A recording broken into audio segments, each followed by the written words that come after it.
High power ಕಮಿಟಿನಲ್ಲಿ ನನಗೆ ಅಧಿಕಾರ ಕೊಟ್ಟಿದ್ದರು.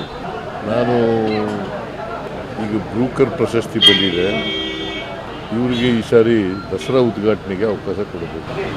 ಹಿಂದೆನೂ ಕೂಡ ಒಂದು ಸಾರಿ ಮುಸ್ಲಿಂ ಜನಾಂಗದವರಿಗೆ ಕೊಟ್ಟಿತ್ತು.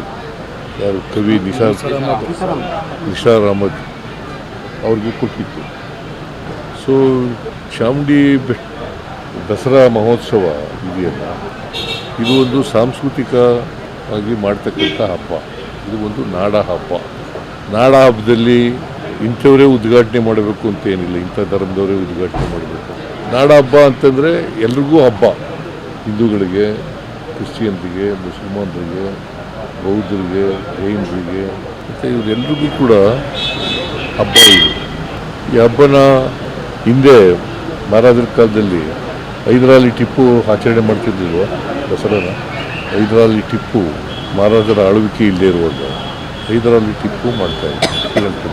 ಆಮೇಲೆ ಮಿರ್ಜಾ ಇಸ್ಮಾಯಿಲು ಜವಾನರಾಗಿರಲಿಲ್ವ, ಅವರು ದಸರಾ ವಿಜೃಂಭಣೆಯಿಂದ ಮಾಡ್ತಾ ಇರಲಿಲ್ವ. ಅದರಿಂದ ಇದು ಒಂದು ಧರ್ಮಾತೀತವಾದಂಥ, ಜಾತ್ಯತೀತವಾದಂಥ ಹಬ್ಬ ಇದು. ಈ ಹಬ್ಬಕ್ಕೆ ನಾನು ಬ್ರೂಕರ್ ಪ್ರಶಸ್ತಿ ಪ್ರೈಜ್ ವಿನ್ನರು ಅವ್ರನ್ನ ಈ ಸಾರಿ ಮಾಡಬೇಕು ಅಂತೇಳಿ. ಯಾಕಂದರೆ ಬ್ರೂಕರ್ ಪ್ರಶಸ್ತಿ ವಿಜೇತರು ಭಾಳ ಕಡಿಮೆ ಕರ್ನಾಟಕದಲ್ಲಿ. ಇವರು ಎರಡನೇವರು ಇರಬೇಕು. ಸೊ ಇವ್ರಿಗೆ, ಬಾನು ಮುಸ್ತಾಕ್ ಅವರಿಗೆ ಈ ಸಾರಿ ದಸರಾ ಉದ್ಘಾಟನೆ ಮಾಡ್ತಕ್ಕಂಥ ಅವಕಾಶವನ್ನು ಸರ್ಕಾರ ಕಲ್ಪಿಸಿಕೊಟ್ಟಿದೆ. ಯಾರು